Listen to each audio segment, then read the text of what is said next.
Distinguished guests, all protocol of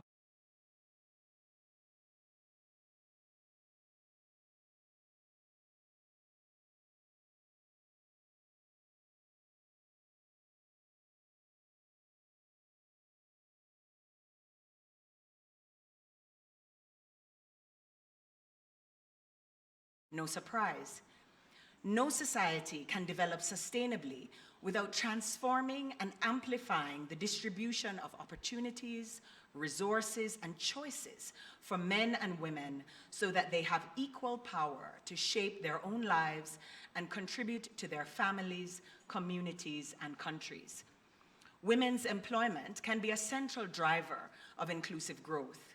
On average, across countries, long-run gross domestic product per capita would be almost 20% higher if gender employment gaps were closed. Studies estimate economic gains in the order of 5 to 6 trillion US dollars if women started and scaled new businesses at the same rate that men do.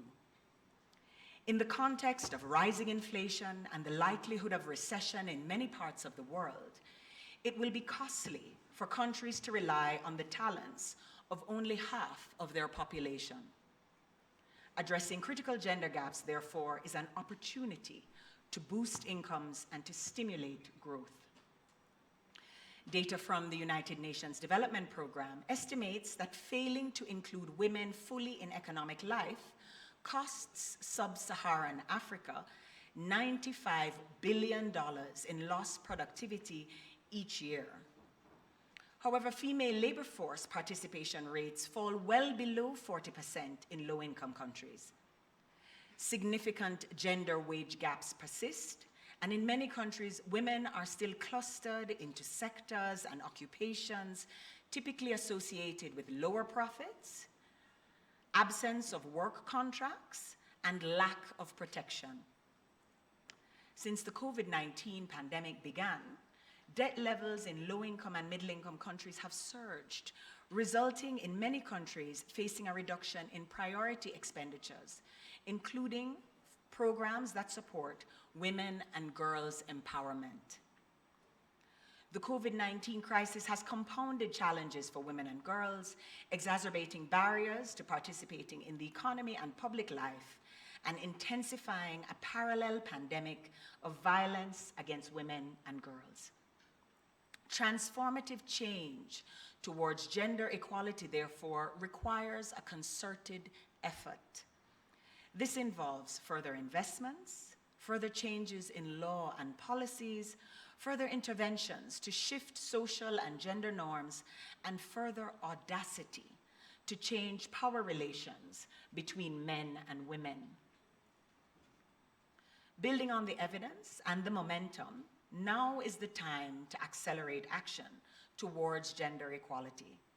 And today I'm privileged to be surrounded by incredible women who are leading the charge in advancing women's economic participation and challenging gender norms. I'm happy to present our esteemed panelists. First, Ifeoma Idigbe, founder and executive vice chairman at Boys to Men Foundation. I welcome you to the stage.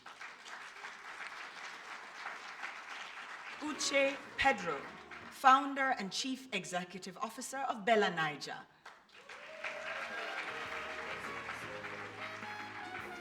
And Hlala Emoji Nkube, founder and executive vice chairman of the Boys to Men, sorry, that was someone else. Founder and vice chairman, of Moji Investments, of Moji Investments. And Olivia Leyland, chief executive officer at Co-Impact. I'm happy to be engaging these women who are doing groundbreaking work to try to close the gender gap, and very keen to hear their points of view given their diversity in background and perspectives. So ladies, good morning, or good afternoon actually. I think first I'd like Nhala to introduce herself again, because I don't think I've done her name justice. Please go ahead. Good afternoon, I think it's on, no? In Clan. Great, thank you so much. My first question, I'm just wanting to make sure that our mics are working. My first questions to each of you. From your perspective, we're talking about accelerating economic equity. So from your perspective, what do you see as the most significant constraint to economic equity for women? Ifoma, would you like to start? Yes, thank you very much, and thank you to APF for inviting me to be here. I think it's mindset and values because they drive attitudes and human behavior, and that ultimately determines what we do. Fantastic.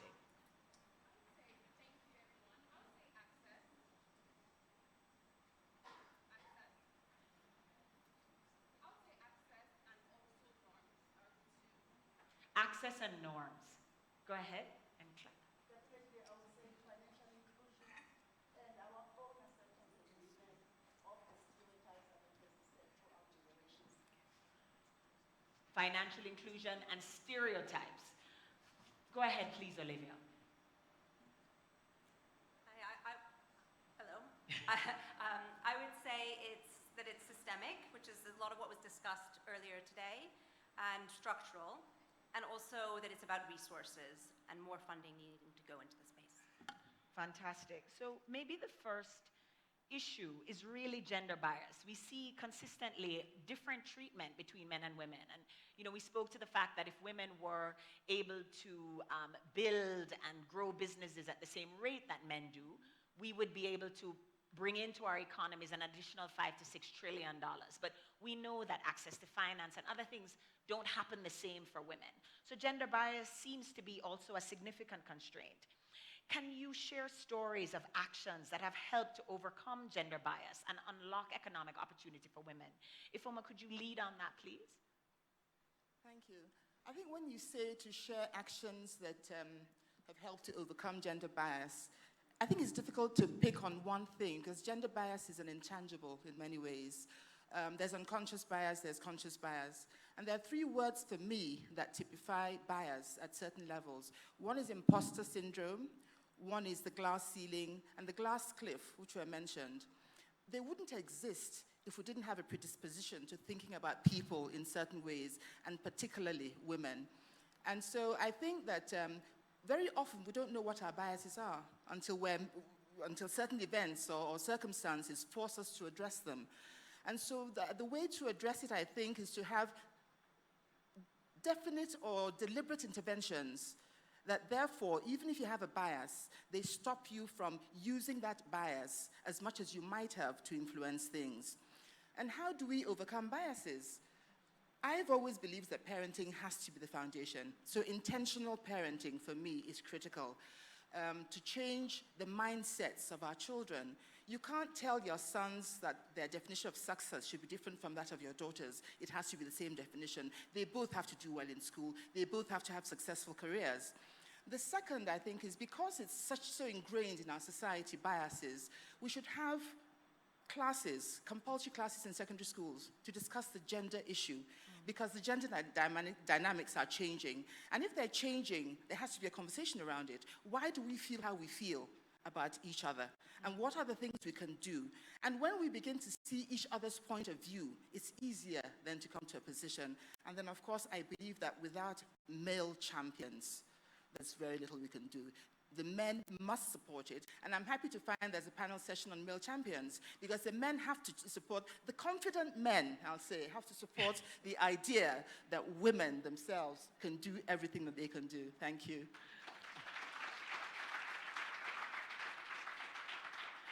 Intentional parent, male champions, and essentially dealing in a balanced way with our young people, both men, both girls and boys.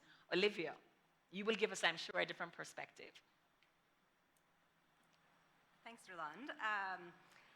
So first of all, I'll just say I'm feeling so energized from the conversation already that we've had amongst us as a panel and then also from the conversations today, because I think this is what's so needed, which is to be able to exchange and learn with one another. On this question, I think, and this was discussed earlier as well, it really is about the fact that bias is baked into the systems around us. And so it's not about, it's just over here or here, it's everywhere. And so in order to actually respond, it takes the kind of collaboration that we're talking about here in order to be able to address something that's actually inherent in all of the systems, which is gender bias. And so I do think we often talk about the problems, but I'm enormously optimistic because we also know that there are these incredible leaders and organizations that are actually really driving the change forward to be able to address these issues at scale. And so I think when we talk about what makes us optimistic and what are the things that are out there, I think there's a few common threads between them. So one is actually really about efforts that are really looking to address things at a systems level, which means working with government, working with markets to try to get things that are actually sustainable, that will then be not just for maybe a few hundred people, but for an entire system. And often when we talk about scale, we actually talk about numbers, but it's actually about the scale of the problem and how can we actually support efforts that are really trying to address things that are at the scale of the problem. Another thing is actually working in coalition. That's so important in terms of everything. And when we see some of the great examples of change that have happened across history, it's not been one person or one organization, one funder. It really is about the kind of coalitions coming together to try to drive change. So I think that's enormously important. And then finally, one of the things that we were talking about yesterday and that's come up today as well is really about leadership. It's about how, and Ifeoma, you were also talking about this just now, I think it is also about supporting efforts that are looking not just at building individual pathways for leadership, but are actually looking at the institutions and trying to say, what does it take to make women thrive in those, and really be considering all women, and actually across everything to be able to support those institutions to be able to be more gender inclusive across all. Thank you so much. It's very consistent with the first statement that you said where you talked about systems, right? You're talking about leadership, you're talking about institutions, balancing, and also concerted action, that we need all of us to be able to change this problem. I'd like for us to shift a bit. It's not possible to avoid or to ignore what we've just recently been through with COVID-19. And I think one of the things that is very clear is that the pandemic had a more significant impact on women in terms of women's employment, in terms of care work, than it did on men. And in fact, at the World Bank, we do a publication called the Rwanda Economic Update, where we look at the Rwanda economy. And one of the key things that we were able to see was that, a lot of women lost their jobs, and even when there was a rebound in the employment figures, still women were slower to regain employment. So the question here, it's clear that the economic empowerment space for women in Africa has changed post-COVID. What do you think we have learned, Uche? And what lessons can we use to advance opportunities from women, for women, given what it is that we have learned? Okay. Everybody was impacted by the pandemic. And in terms of lessons learned, we've learned that the systems that we have and the approach that we've taken so far is just not good enough. As we move out of the pandemic, we're focusing on climate change, and in the event of some big climate change events, once again, will women be on the other side, suffering the consequences beyond others? Now, going to possible solutions, I'll list 3 things, however, I'll only dive into 2. So one is policy, and I would say that we have discussed this extensively today, excellently. A 360 approach to policy, from reproductive rights for women to paid time off, so even reward system for all that unpaid work that we're doing. So important. The second thing I will address is actually financial inclusion, but even going further to talk about financial access and systems to support finances for women. African women are powerful, and I love that we're in an environment where we're not looking to the West to say, hey, we want to replicate what's over there. We actually want to go beyond, which is what Rwanda has done, which is really fantastic. So we're looking at systems that, beyond giving women access to bank accounts, mobile money accounts, which is so fantastic, but also giving them the tools they need to grow that wealth. That will be a powerful place to be in if we face another similar catastrophe, or even if we do not. The third thing I'll talk about is around access to high quality opportunities, resilience opportunities. We're looking at, there's so much discussion and research into the future of work. How ready are women and women in Africa for the future of work? So you talk about digital skills training and going beyond the basics. We find that sometimes the discussions, especially when it comes to, women in Africa, it's like, oh, let's just do the basic for them. But no, we can actually look beyond that, providing them with the access to training to really have these sought-after jobs that make them ready for the future. Another thing is using that power of technology to really push forth entrepreneurship for women. Even the startup scene is a very good example where so much economic potential exists, and globally we still see a tiny percentage of women leading there. But there is potential for much more, and Africa can lead from the front. Thank Fantastic. Klankla, could you tell us, what do you think have been the key lessons we've learned post-COVID? How do we get our African women back on track for economic opportunities? I think that even if it's not post-COVID, but generally, I do think that we as women must understand, if we're going to succeed, we need to stand up on our own feet. We're not going to wait for men to wake up one day and say, oh, we want to empower women. That has never happened. We just need to make sure that we do that. And secondly, I do think that we who are raising our girls and raising our boys, is critical that as we raise our girls, we don't let our girls accept the century-old stereotypes that women cannot do this. And I do think we perpetuate this as women, so we must take responsibility for that as we go forward. Just going back then to the issue of COVID and its impact on women, I guess one of the points that's got to be made, women businesses have always been more vulnerable. Yes. Because none of us, actually let me not say none, most African women haven't got a big uncle who gave you an inheritance and then you can fall back on it. So the only thing you have is your business. When it goes down, you are down. And so the lesson must be, how do we ensure that there's access to finance for women that is inclusive, but not the same access to finance that we have now? I sit on a board of a bank. IFC will come and they'll give the bank X amount of dollars to lend to women. The same people who've not lent to women with their own money, we think they'll wake up tomorrow and think, this is IFC money. Let's use a new gender lens, let's lend to them. That's not going to happen.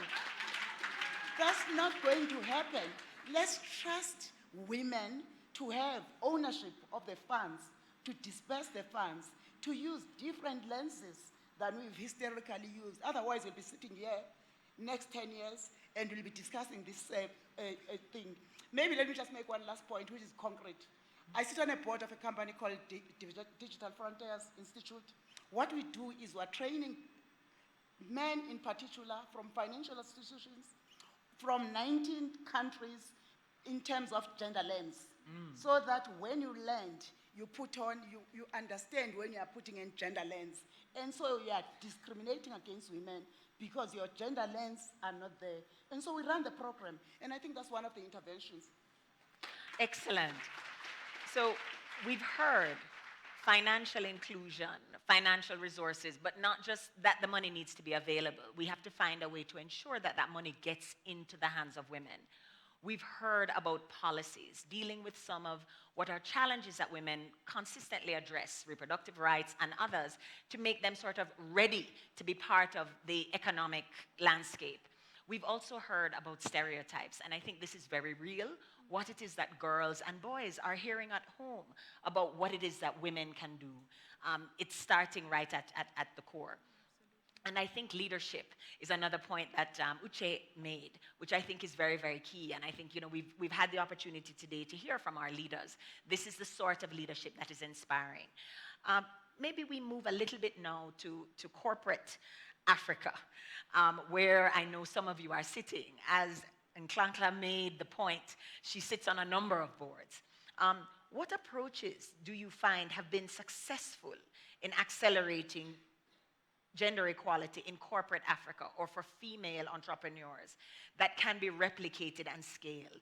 You've given us one good example so far of specific training to persons in banks who are making the decision on loans, to have them be more aware and to essentially to eliminate the bias. Would you be able to tell us a little bit more? Maybe I'll just use a few concrete examples that I've been involved in, and I think some of them work. I think it's critical that when you want corporates to be involved, you may want to make sure that the interests are aligned. No corporate is going to wake up one day and say, oh, I want to give women opportunities. They won't. So you need to say, what's the corporate looking for? I'll give you an example. One of the biggest successful programs in South Africa is run by the forestry industry, where forestry companies couldn't have the license to access land, but women in rural areas have got access to land. Forestry companies need to plant timber, avocados, and so in order for them to do that, they need to partner with the women. They need to make sure that they've got technical assistance. They need to make sure that they've got access to finance. Then the corporate itself bring in the markets. And so now if you were to go to the area where this program is, women have made money. Women are controlling their own lives.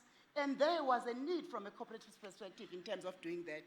The second one, especially in South Africa, we are not shy about having sticks, because a carrot sometimes works, a stick sometimes works.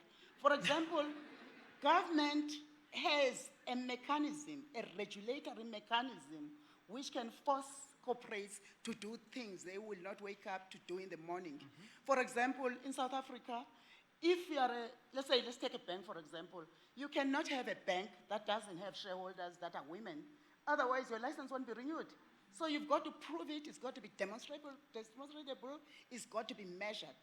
If you're in a construction company, you want to go and get a tender, you will not get the tender unless you've got women who are participating. Please don't get me wrong, there are a lot of other problems that come with this. So while this sounds like a good story, there are a lot of bad things.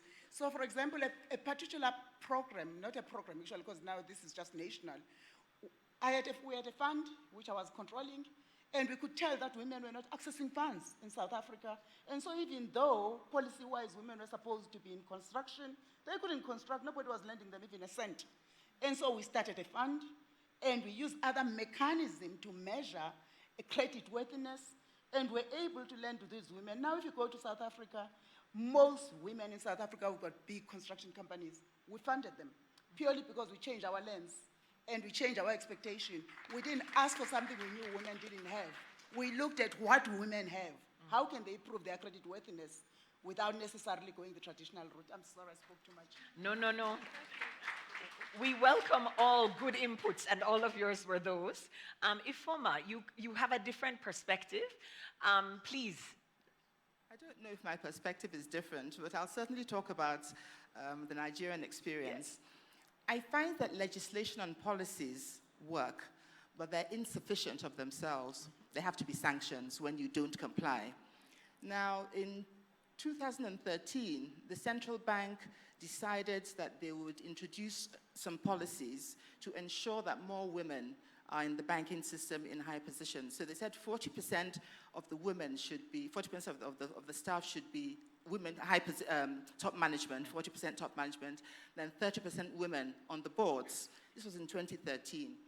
As at today, there are only 8 banks who have satisfied that requirement, and 5 female MDs. But it's one thing to be a female MD and be there on your own without the support of other women. And so the policy is there, but it's taken 19 years to get to a position of 8 out of 23 banks, and that's saying something. So I think the policies are important because they do help us to move forward, but there must be sanctions that speed them up.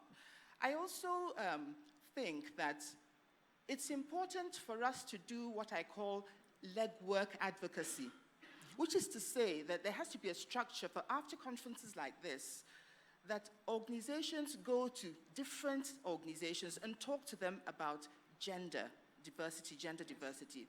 I say this because it worked. WIMB is an organization to which I belong, Women in Management, Business and Public Service, did this. We went around to banks and talked to them about how many women do you have in your top management, how many people on your boards, women on your boards. We also went to the Nigerian Stock Exchange, which didn't have any women until 2019. And it was after we went there, now they have 4 women on the boards of Nigerian Stock Exchange. And so you do have to follow up with these things. It's okay for us to hear these conversations at conferences, but beyond the conference, what next? And I think that's where a lot of us fall down. So beyond the conferences, there have to be structures that allow us to push it. But I'll also say that legislation is only possible where you have male champions. Because recently in Nigeria, in March, the Women's Month for that matter, 5 bills for women's equity in Nigeria were turned down. And their reason was that women want to take over. Okay, and so this is the mindset that we're talking about that must be changed. For men not to see women as wanting to take over, but to collaborate to achieve the things we need to achieve. And if that mindset change is not achieved, then it's going to be really an uphill battle for us to achieve all the things we want to achieve. We'll just be talking about it, but the people who are in the position to make it happen quickly will not be doing so. So that's something that I think is really important. As we write laws or legislation and policies to advance our cause, it's important that we get the support that ensures that the things we want to achieve, that we do achieve them. Excellent. No, a very strong focus again on leadership, but not just leaders, male leaders who are willing to collaborate, as you pointed out. But then too, the legislation, and not just legislation, but sanctions. There has to be the stick, not just the carrot, but the stick to encourage us to do the right thing in the face of certain circumstances. And so there is a corporate perspective, but we are here at the African Philanthropy Forum. And so there is a whole nother group in terms of foundations and philanthropic organizations and how they are seeing and engaging with this issue. So here I would very much like to ask Olivia and Uche, but Olivia to start, what can philanthropists and foundations do to enhance the gender balance for specifically economic opportunities for women? So I think the first thing that we can do, and this is what I've spent the last more than decade of my life doing, which is dreaming about what actually philanthropy can do, and not just dreaming, but actually acting, and taking that forward in terms of what's possible. I think there are a few things, though, in particular. The first is to fund with an abundance mindset.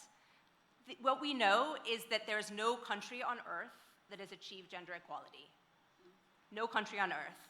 And so when we look at that and we see what the statistics were that were shared earlier in terms of how much funding has gone to support this work, it really needs to be that as funders and philanthropists that we look to say not just more, but also what does it mean to say, I think often in the funding landscape we often ask what's different about you or what's better about you. And if we could actually just say, look, we actually need to come together, support different efforts, because as we've heard here and as we've heard throughout, there are so many different efforts that are really driving change to do this work. And actually, if we could just say, fund this and that in order to do this, and really, again, funding with that abundance mindset in mind, I think that's enormously important.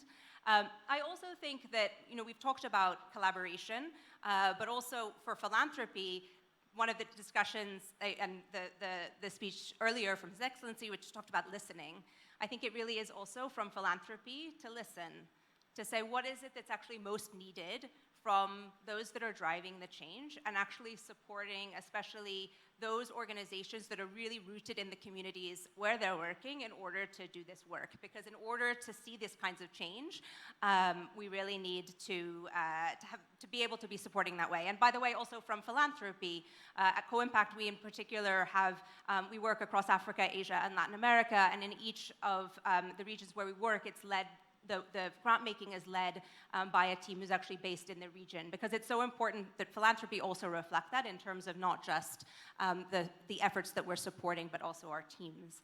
And then I would also just say in terms of, so we're talking about economic opportunity here. In order to see economic opportunity, we need all of the things that we've talked about here, and we also need to recognize that women and girls and men and boys don't live single issue lives. And so in the support that we provide, we need to look at how these issues intersect, and it comes back to collaborating. So even if a funder's, say, focusing on one issue, how do you collaborate with others in order to be able to really support work that cuts across these different different issues. And the final thing I'll say is, we have a moment now, and so it's really a chance for us to say together, across the world, what can we do to really step up, learn from one another?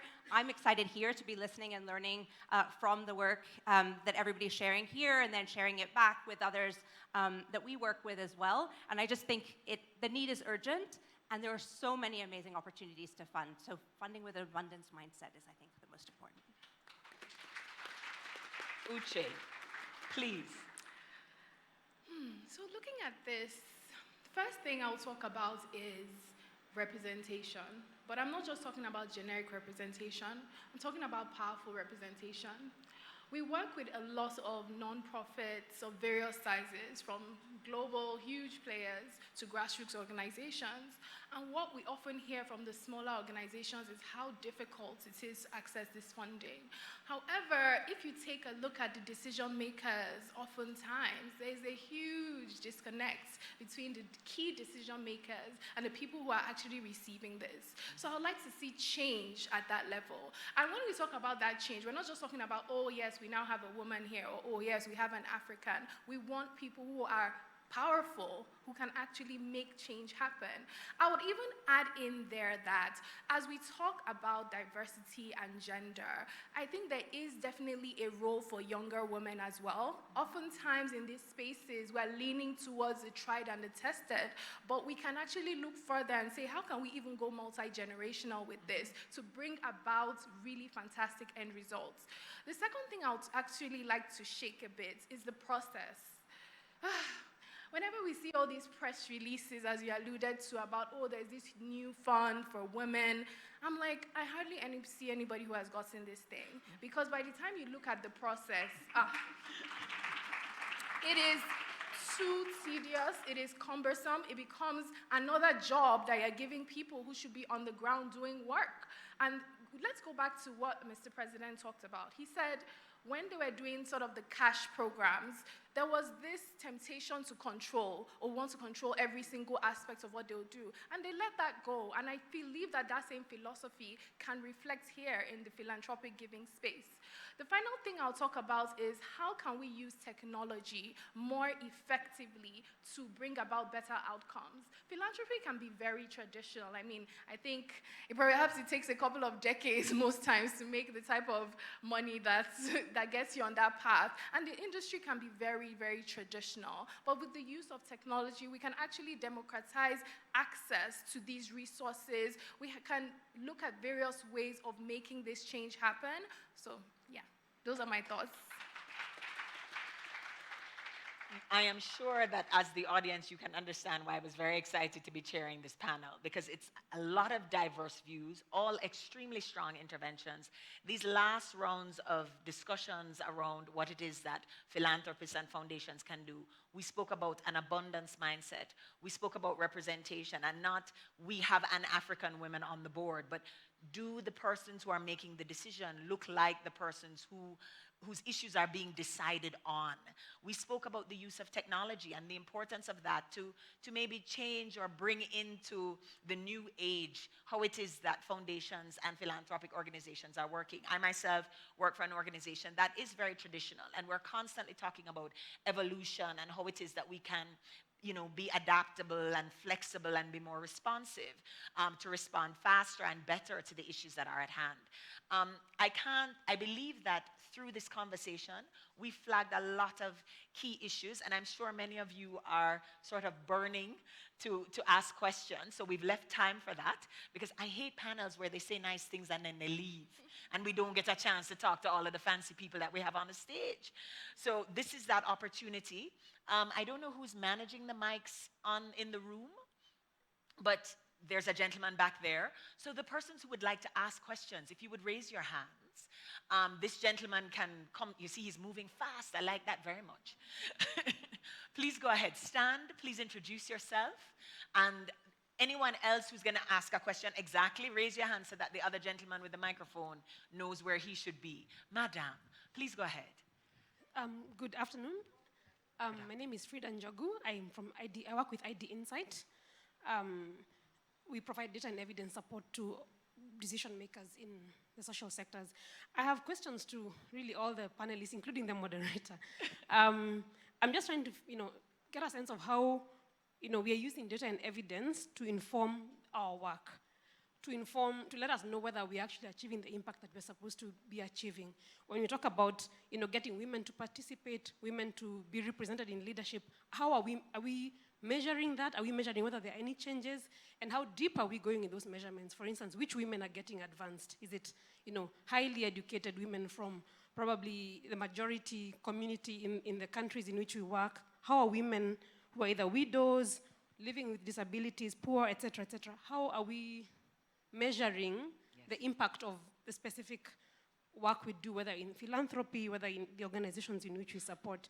How do we also assess, for instance, what barriers exist to, say, access to those funds? Last week I was in a meeting and somebody says women are not coming to access some of the affirmative action funds because they're all looking for, busy chasing sponsors or blessers. But that's just a stereotype that is not based in evidence. How are we using evidence to actually inform our actions to address those gaps? Thank you. Thank you. Excellent question. Go ahead, please, madam. Has a mic come to you? I see a lady running over there. Excellent. Thanks. Good morning, everyone, and thanks for a great panel. My name is Jan Moorman, and I work for the Association for Progressive Communications. I have one question, I guess, and whoever feels so moved can respond. It's really about participatory grant making. I think we have lots of conversation around inclusion, and we have great words on pieces of paper, but what does participation in decision making actually look like at the level of philanthropy? And how do you think technology can be implicated in this, in terms of getting the right people to participate in the right conversations? Thank you. Thank you so much. Two excellent questions: participatory grant making, and how are we using data and evidence to ensure that the interventions that we are making are actually reaching those persons who we are in fact targeting. Who would like to start from the floor? Uche, go ahead. Okay. So it's a very vital point, and I know obviously organizations like yours, such as the World Bank and some of the larger foundations, use data to kind of gauge how well have we done, what can we do better, and take it from there. I would say that with the use of technology, we'll be able to deepen the access of that data, because the data, well, data can't lie, but it's very, very difficult to gloss over it. Over the years, it's something that we were not able to fully track how well certain things were doing, what were the outcomes, and this would really, really be something very vital. I think something that can be done differently is, we talked about partnerships across all levels. So we're saying, how can we even get data from even the smallest projects? How can we get data even from remote areas, from rural areas where they may not be using high-tech methodologies to implement these programs? So I think these are some of the questions that need to be answered as we move things forward. Wonderful. Please go ahead, Ifoma. Thank you. I just wanted to say that very often when we use the word data, we use it, and it's just such a big word. What does it mean?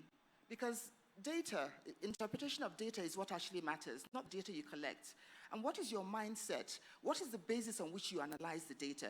That is what makes it either useful or useless, because you can have all the data in the world and you don't do anything with it because you haven't applied the rigor that is required for what it is you want to do with it. And so if you tell me, for example, that 100 women in the village got loans, and there's no information as to what they did with it or how well they used it, what does it mean to me? Very often we say, oh, we have reached 1,000 people. And what I often think is, what does that really mean? You've reached them in what way? How have they advanced themselves because you reached them? How did your meeting them change the trajectory of their lives? For example, if we say this conference, 200 people came, what does it mean to APF? You see, so it is the interpretation of the data that I think matters. And sometimes we're lost in collecting data and don't think about the parameters that actually matter to use to interpret the data. Thank you so much. Olivia. I actually think that two questions are related, because I think when we think about evidence, we often talk about what funders should be doing around evidence, but actually I've never met someone running an organization who didn't care about the impact that they were having. And so really what our job as funders is to actually support the organizations in what they're doing to try to collect the necessary evidence to know if it's working and to learn from it and to make sure that it's in the reflection of what actually is most needed. And we talked a lot about systems too, and so actually to be supporting systems, to have those kinds of data systems that will then also last well after any particular organization or intervention is around. And I think that links to the question around how do you actually ensure that that the grant making that we do is actually informed by the voices of those in the community. And I think that's not just in the sourcing, it's also in the support. Right? So how do we actually ensure that what we're doing is actually supportive of the vision of what the partners are doing, and that we're also supporting them to get that kind of ongoing feedback? And I think both of those are really important questions, which do intersect. Thank you. Chanta. Maybe just to start with a question on the evidence. I guess all of us need to look ourselves in the mirror, all of us who've been in the developmental world, to say, how is it if all this evidence that we collect and we say we've done X in all these countries, that we still have so many poor people in our continent? So we need to look at the quality of the evidence that we choose to demonstrate. For example, again, I'll use a bank example. Give a bank a fund and you say, oh, you're going to lend to 100 women, and then nobody actually goes and check whether there were 100 women who got the loan or not. But I'm using IFC, I'm sorry, and it's not that IFC has done this, but IFC have ticked in their book, they've lent to 100 women in South Africa, something that hasn't happened. So secondly, skepticism and cynicism when we look at this stuff, because the more we look at it with cynicism and skepticism, the more we'll do it better. Finally, on the attendance issue and participation, I do think we need to think about this mindset. When women are looking for funding, we want them to participate in all this process, leave all their work, participate. We need to think about it. Women entrepreneurs want funds. They want to have businesses. Communities want funds because they want to develop. They don't want to participate in hundreds of processes so that a donor can tick. I'm going to take my position as moderator, and because the person who asked the question on data and evidence said that she was also targeting the moderator with that question, to say a little bit about the World Bank and also to speak to my brother organization, the IFC, that has been mentioned many times. I am as much a critic of my institution because I feel that it makes us better as anyone else. And I can say that on monitoring and using data, that's actually something that we do well. First of all, many people think about the World Bank and the IFC as entities that give money. But one of the most important things that we do is actually doing diagnostic work and analytical work. We try to understand the problem. We try to understand where the glitches are, where the negative impact is occurring. And we then look globally at best practice on how to fix that. That's our first intervention usually in any country. So we're not going in and saying, you know, Mr. Government, please do the following, without having a real sense of what is the challenge on the ground and going quite deeply as to the cause of that challenge. Then our next step is usually working together with government to determine how to try to solve that. And in this particular case, if we look at giving loans that are, are a credit line that is targeting women, we would be very specifically working with that bank, usually to train the staff members, the technical staff, about analyzing risk, about using a gender lens. But also, we would have very clearly, not simply that 100 persons got loans, but rather we would have to check to make sure that that has happened, because it would be a target. And generally, after we give the particular grant or loan that we have offered, we're not leaving governments or institutions on their own. We see them at least every 6 months, oftentimes far more than that, to help them. We call it implementation support. So if they're finding challenges in meeting these targets, we will be helping them to define new approaches to try to ensure that those targets are met. I can say to you that for our regular operations in the bank, we have a specific, they have to be not just gender informed, but gender targeted. the work has to define what the problem is. We have to define very specifically what the solution is we're going to apply. And there has to be, in the results framework, a matrix, indicators that measure the impact. So I think in this respect, the bank is doing this well.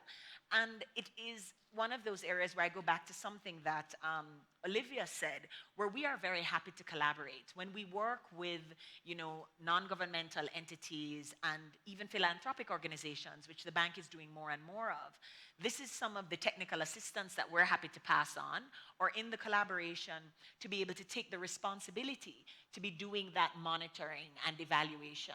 Because if we care about something, we have to monitor it. We have to see how it is working to be able to make difference, to be able to make changes, and to adapt if what we thought would happen after we intervened is not happening. More questions. We have a little bit more time. We'd love to hear from you. Raising hands. The gentleman with the microphone is dying to give it to somebody else. Two ladies over here and the lady here. Please go ahead. Good afternoon, everyone. I'd like to take this opportunity to thank the organizers for this amazing event. I am a student at the African Leadership University, and my name is Bonso Kumalo.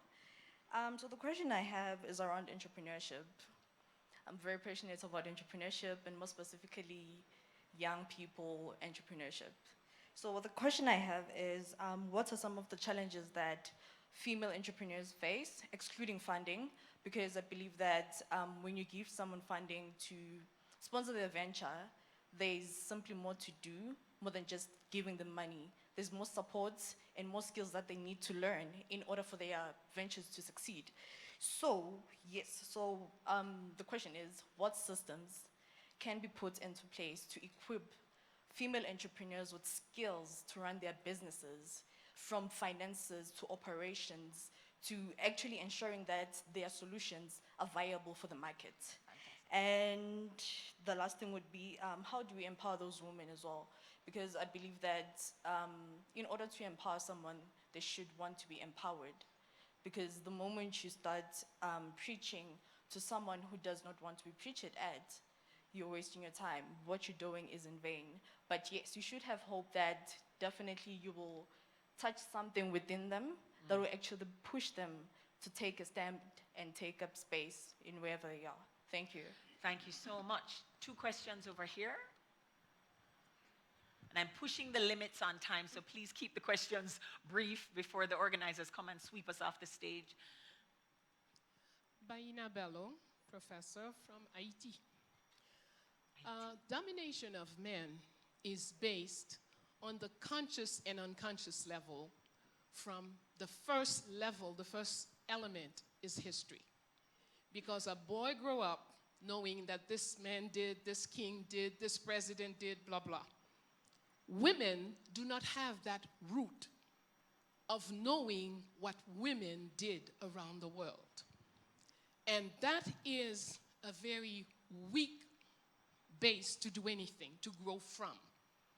And one of the research we did in Haiti is the contribution of women in the Haitian Revolution. Most of our so-called historians never mention any women. Haiti had women empresses, queens, military women, women who led 2,000 troops, women, only women. They are not part of the history our children learn. So, the need to research and correct the historical facts. And I've, not just at Haiti, in Dahomey, for years I've been working in Dahomey, the women armies of Dahomey for 5 centuries, which protected the nation of Dahomey. Dahomeans don't know about it. Queen Amina of Nigeria, Nzinga of Congo, etc., etc., etc., all the female rulers are not part of our history. And that must be corrected. Yeah. Thank you. Yeah. Thank you. a very important comment on our women leaders. I am literally at 11 seconds. I'm going to have our colleagues speak to the question on skills for entrepreneurs. Uche, you look like you're dying to get I'm into it. eager. Please go ahead. I started my company in my early 20s, and it seemed impossible at the time. So I think the biggest thing I'll just say is mindset. You can do it. Just know you have that capacity to do it regardless.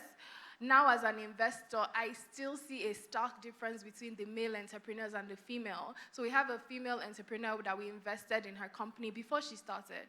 She took a fintech course. She did this, did that. The men, I thought of the idea yesterday. I'm starting today. So mindset is the biggest one. And then, of course, structure. As much structure as you can create to support your enterprise, go for it. And then the final thing is, there are opportunities out there supported by various philanthropic and non-governmental organizations, from educational institutions around the world to, foundations of various types. Put yourself up for those opportunities, enter those communities, and you can do it. Thank you so much for that. And I can't underscore enough. I mean, I would say my sister from IIT, I'm from Jamaica, so it's nice to hear that, our sister island next door making this comment on history. It is very important because we see that women often learn from role models. Yeah. And if they don't have those role models there, they might be, more shy, more cautious about stepping forward. And so I think that's a very important starting point or ending comment, but an important starting point for us as we try to inspire women on their journey in general and their journey to economic opportunity. I do not want to take more time. I won't try to summarize all it is that we've said. You were here with us. You heard it all. And it was very powerful. I will say that I have enjoyed very much this opportunity, and I'd like to echo a point that Ifoma made, that after this conversation, after this wonderful conference where we leave inspired and uplifted, what next? We all need to think individually about what it is that we will do next. Who is it that, what constituency will we inspire, will we talk to in order for them to do things differently and better? I think that's a little bit of homework and a bit of a call to action for all of us. So I thank you very much. Please give a round of applause to the panel.